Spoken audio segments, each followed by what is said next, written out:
Bonjour, merci de votre fidélité à notre émission Au large de l'histoire.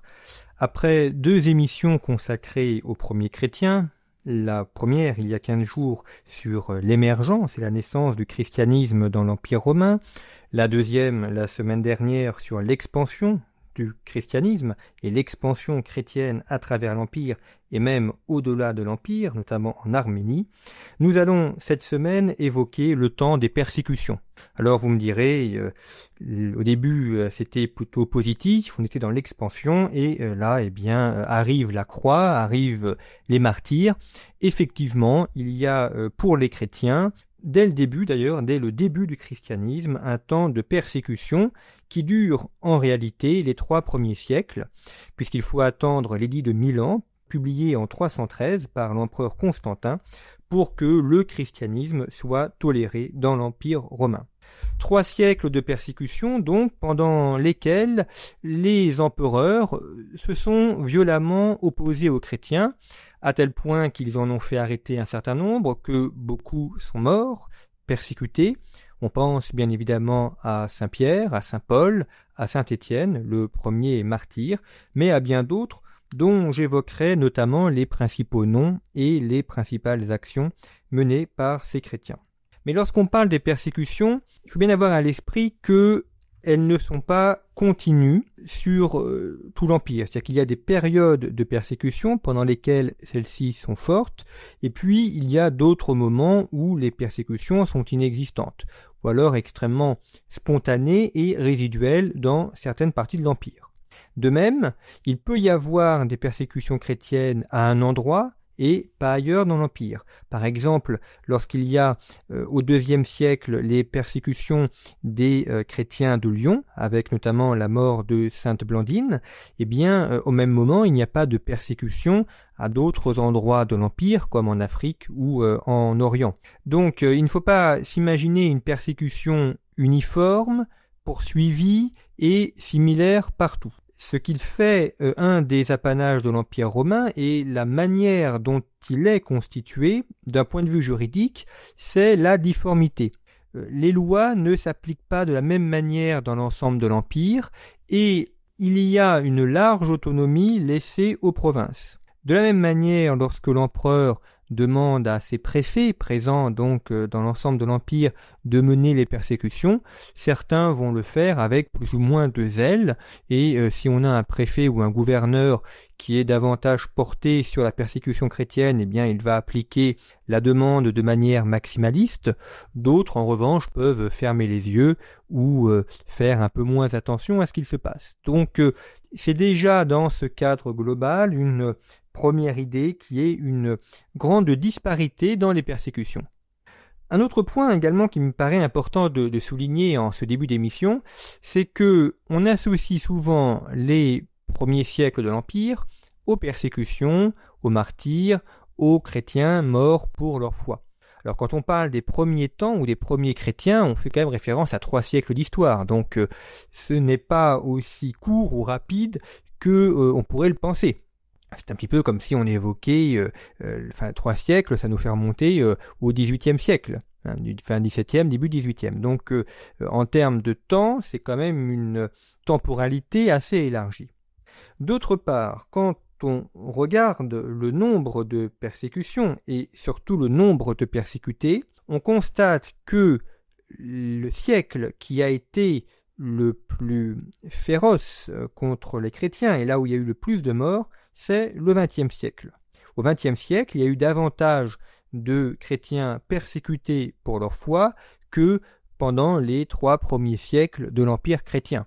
C'est aussi un point qui, je pense, doit être à l'esprit. Alors, vous me direz, c'est vrai qu'au XXe siècle, les chrétiens sont beaucoup plus nombreux. Donc, c'est aussi normal que quand il y a une persécution, en termes de nombre, ils soient plus touchés. C'est vrai qu'il y a cet aspect-là qui joue, et puis ils sont présents sur l'ensemble du monde, mais on a eu aussi au XXe siècle des persécutions féroces, globales, notamment de la part des régimes totalitaires, en Italie, en Allemagne, dans le bloc communiste. Pensons également aux persécutions contre les chrétiens en Espagne, pendant la guerre civile, où il y a eu à peu près 10 000 prêtres et religieuses qui ont été tués entre 1936 et 1939, ce qui est considérables, les persécutions également menées au Mexique et puis des persécutions menées également en Asie. Donc le grand siècle des persécutions, le grand siècle des martyrs, c'est le XXe siècle. Néanmoins, il y a à l'époque romaine le temps des persécutions. Alors, quelques points pour poursuivre notre analyse. D'abord, on peut se poser la question de savoir pourquoi les Romains mènent-ils des persécutions. Et en parlant des Romains, je parle des Romains non chrétiens, donc des Romains païens. En effet, une idée qui est généralement présente chez nos contemporains, c'est de considérer que le christianisme est intolérant, parce qu'il est monothéiste, parce qu'il ne croit qu'en un seul Dieu, parce qu'il n'est pas relativiste, parce qu'il est attaché à la vérité. On s'imagine qu'il est intolérant de nature et qu'il ne va pas tolérer des pensées ou des religions différentes de la sienne. Alors qu'on estime que les religions polythéistes sont, elles, au contraire, beaucoup plus tolérantes et qu'elles seraient tolérantes de par leur essence même de religion polythéiste. Finalement, quand on croit en 20 ou 30 dieux différents, on peut bien en ajouter un autre. Quand on croit en Dionysos, en Zeus et puis en Mars, on peut rajouter Jésus-Christ. Ça fait un dieu de plus dans un panthéon. Ce n'est pas le point le plus dérangeant. En fait, on se rend compte que c'est exactement l'inverse. La religion chrétienne est tolérante par nature, tolérante dans le sens où elle accepte qu'il y a des idées différentes de la sienne, même si dans l'histoire chrétienne, ça a été parfois un petit peu douloureux à accepter, le concept de tolérance et de liberté religieuse, alors que la religion polythéiste, elle, est intolérante dans le sens où elle n'accepte pas qu'il y ait une religion différente de la sienne. Pourquoi ? Parce que la religion polythéiste fait référence à un concept que les historiens ont développé notamment au XXe siècle, notamment par rapport à la définition des régimes totalitaires, qui est le concept de religion politique qui est différent de la religion d'État. Une religion d'État, c'est une religion qui est la religion de l'État, qui est défendue par l'État. Sous l'Empire romain, on a une religion politique, à savoir qu'il y a un culte donné à l'État et au chef de l'État. C'est que le pape Pie XI, au XXe siècle, pour définir les régimes totalitaires, parlait de statolatrie, c'est-à-dire l'idolâtrie de l'État. Et en effet, pour les Romains, l'empereur est un dieu. Et on se doit de rendre un culte à l'empereur qui est Dieu. Or, on voit bien que là, il y a un premier problème pour les chrétiens. On ne peut pas être chrétien et donner de l'encens pour l'empereur, faire des libations et aller au temple pour adorer l'empereur. On peut prier pour l'empereur, on peut célébrer la messe pour l'empereur, on peut faire en sorte que l'empereur soit éclairé par Dieu en demandant à ce qu'il y ait une intercession de Dieu pour l'empereur. Mais on ne peut aucunement considérer l'empereur comme étant un dieu. Or, il y a là, dès le début, une opposition fondamentale entre religion chrétienne et religion païenne, puisque les chrétiens ne peuvent pas reconnaître l'empereur comme étant un dieu. Par conséquent, les empereurs vont voir dans les chrétiens des ennemis, et ils vont voir en eux des personnes qui vont s'opposer non seulement à l'empereur, mais s'opposer également à l'empire. Et comme dans ces premiers siècles, on est aussi dans une période où l'empire est de plus en plus attaqué de la part de peuples extérieurs, ce qu'on appelle les invasions barbares, même si ce n'est pas vraiment des invasions, et même si les peuples ne sont pas vraiment barbares, mais enfin bon, gardons ce concept d'invasion barbare, il a l'avantage d'être commode. Eh bien, les empereurs accusent les chrétiens d'être responsables des difficultés que connaît l'Empire, des attaques, des invasions, des destructions.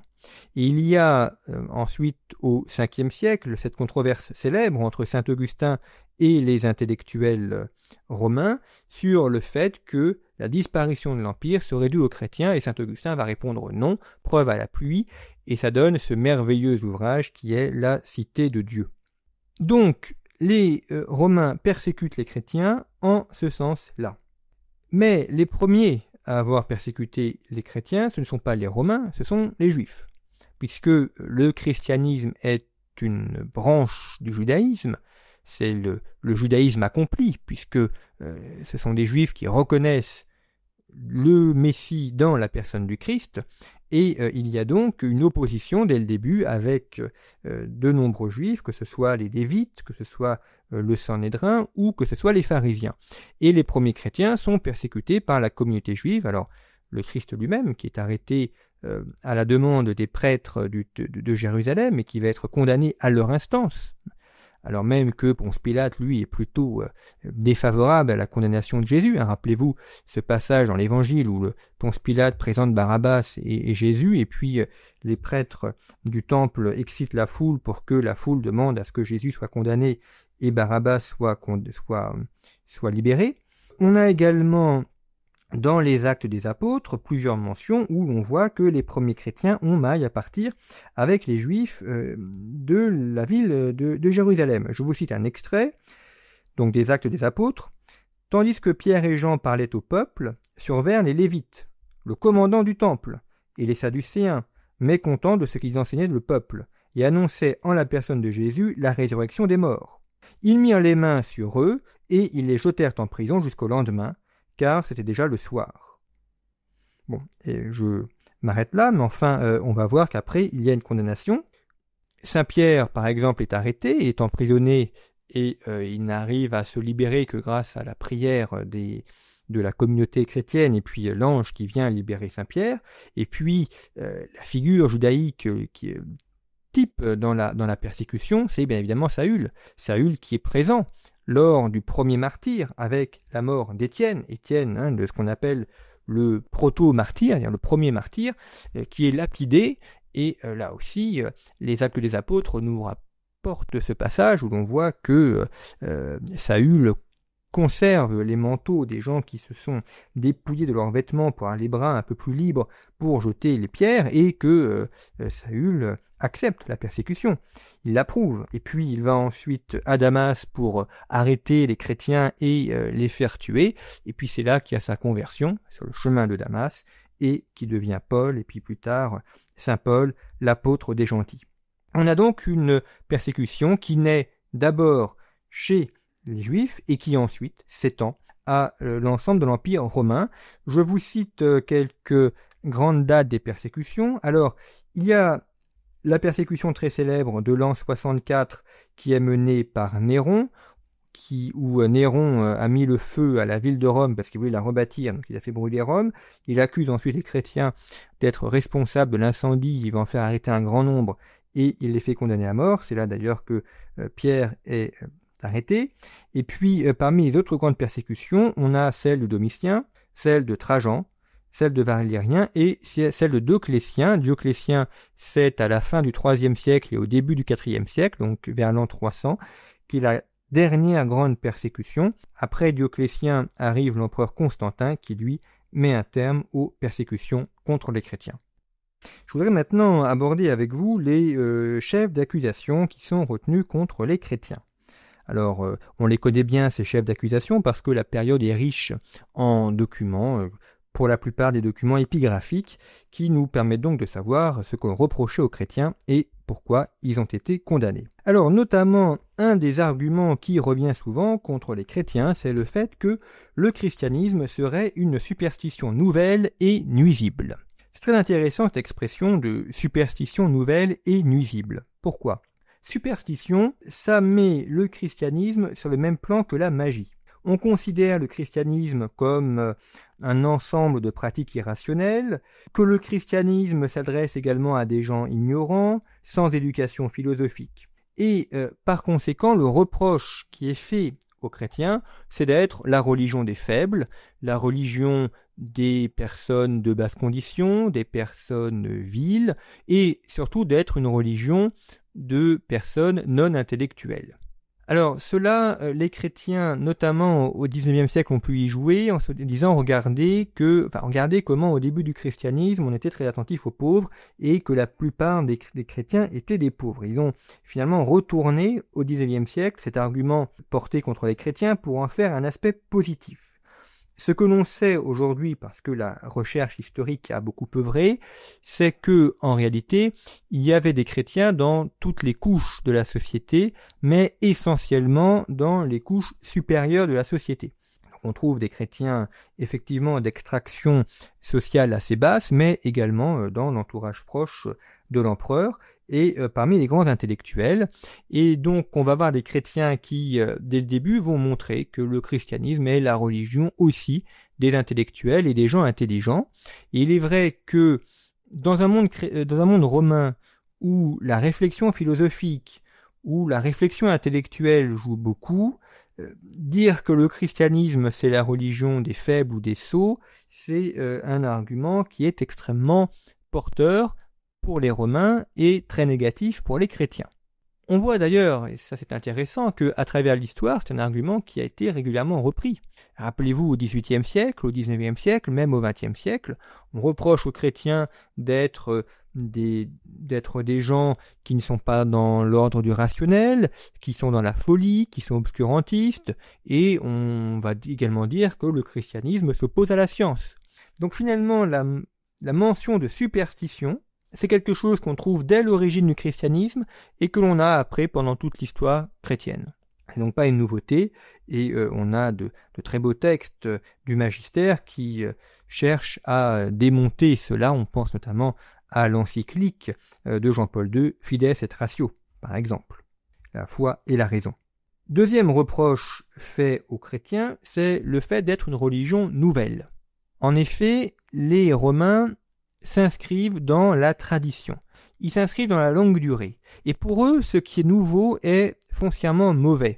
Parce que ce qui est nouveau, c'est ce qui vient détruire la tradition, c'est ce qui vient également remettre en cause l'ordre établi, et donc toute nouveauté est forcément suspecte. Et c'est vrai que le christianisme est nouveau, il vient d'apparaître, et il est forcément moins ancien que la religion romaine qui remonte à plusieurs siècles avant Jésus-Christ. Alors les chrétiens vont montrer que cette religion n'est pas aussi nouvelle qu'il y paraît, puisqu'elle s'inscrit dans l'ordre des Hébreux et puis du peuple d'Israël, qui en fait finalement une religion beaucoup plus ancienne que la religion romaine.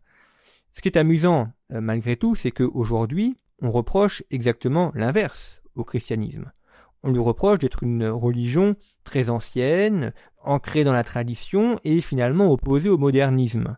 Parmi les critiques extérieures, beaucoup aimeraient que que le christianisme soit un peu plus nouveau et soit un peu plus moderne. C'est souvent un procès qu'on lui fait, un procès en manque de modernisme, parce que dans notre société actuelle, le modernisme ou la nouveauté est bien vu. Chez les Romains, c'est l'inverse, c'est au contraire mal vu. Alors ça, c'est l'opposition un petit peu philosophique et intellectuelle que l'on fait contre le christianisme. Il y a après des accusations beaucoup plus, je dirais pas terre à terre, mais beaucoup plus concrètes. Alors, on reproche par exemple aux chrétiens de faire des sacrifices d'enfants, ou bien de faire des sacrifices humains, puisque les chrétiens disent qu'ils mangent le corps du Christ, donc on leur reproche d'être anthropophages. On va également dire qu'ils adorent un âne. On a des dessins qui caricaturent les chrétiens. On voit un âne crucifié et puis des chrétiens en train d'adorer l'âne. On va beaucoup moquer les chrétiens sur l'adoration qu'ils portent à la croix. Et le fait que la croix c'est extrêmement infamant, hein. On crucifie uniquement les renégats, les bandits du grand chemin, enfin des gens qui sont des moins que rien. Donc c'est vrai que avoir comme maître de philosophie ou comme maître de religion un brigand qui a été crucifié, c'est extrêmement négatif pour les Romains. Donc cette crucifixion, comme le disait saint Paul, c'est une folie aux yeux des Romains, c'est un scandale aux yeux des Juifs, mais pour nous chrétiens, c'est notre honneur et c'est ce qui fait tout le sens de notre religion. Dans la vie du christianisme, on sait également que il y a à Rome ce qu'on appelle les catacombes. Hein, donc là, il faut peut-être dire un petit mot des catacombes romaines parce que il y a un peu trop de mythes et de légendes. Alors, les catacombes, ce ne sont pas des endroits où vivaient les chrétiens, ils n'étaient pas réfugiés dans les grottes.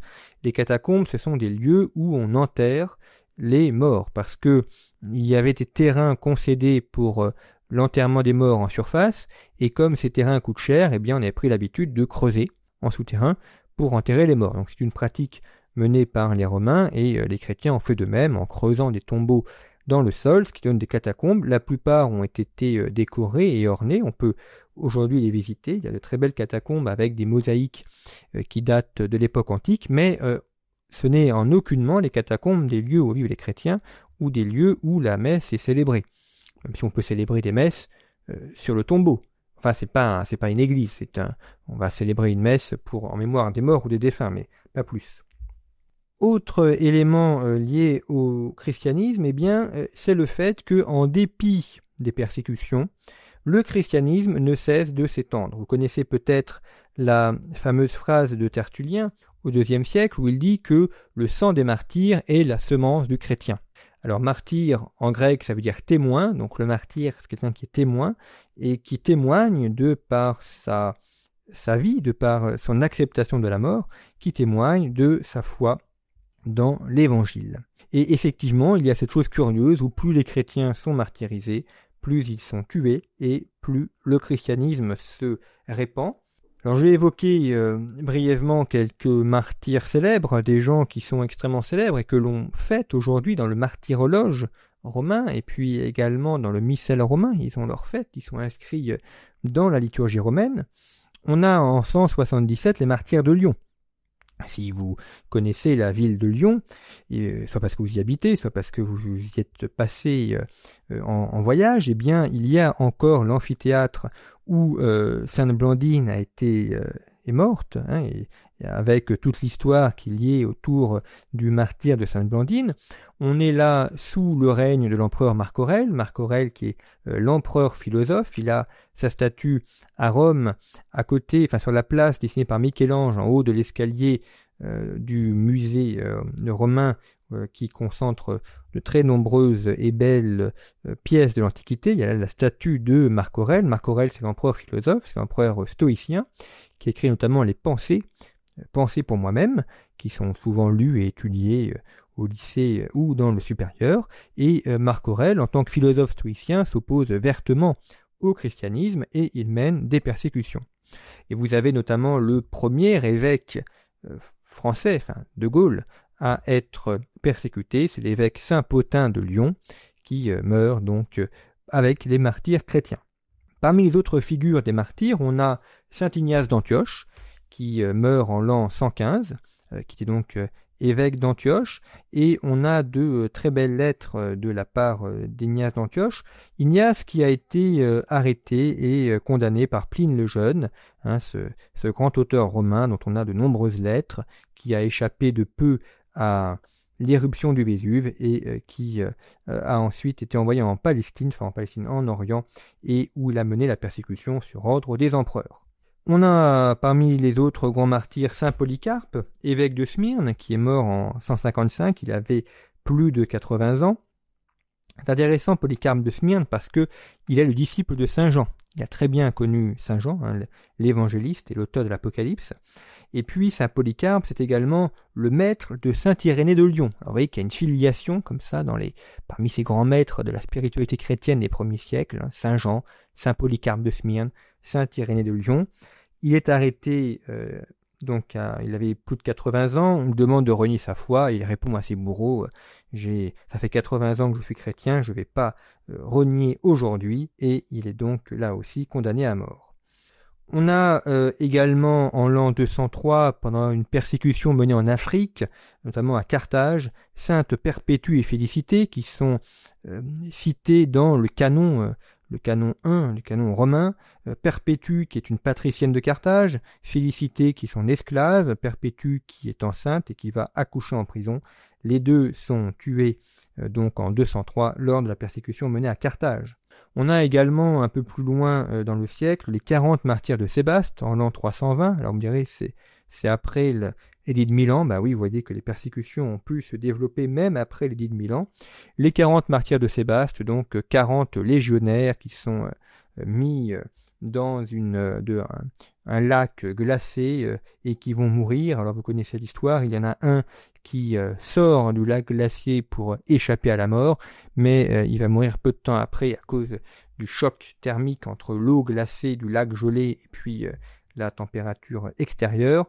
Et il y a là un officier romain qui, voyant le courage de ces 39 homme qui meurt dans le lac pour le Christ, qui va se jeter à sa suite et qui va mourir. Alors voilà, donc parmi ces quelques martyrs célèbres, il y en a beaucoup d'autres qui sont cités dans la liturgie chrétienne. Le christianisme fait mention de ces morts. C'est, je trouve, très beau d'un point de vue historique et mémoriel de se rendre compte qu'en ce début du XXIe siècle, eh bien, on continue à honorer nos frères aînés dans la foi, nos ancêtres chrétiens qui sont morts au 1er, 2e ou 3e siècle, qui étaient des gens peu connus dans leur temps, mais qui aujourd'hui sont beaucoup plus honorés que les gouverneurs ou que les hommes de théâtre ou les écrivains extrêmement célèbres qui défrayaient la chronique en leur temps, qui sont aujourd'hui oubliés. Eh bien, eux, martyrs des premiers temps, ne sont pas oubliés, et vous voyez qu'on en fait encore mention.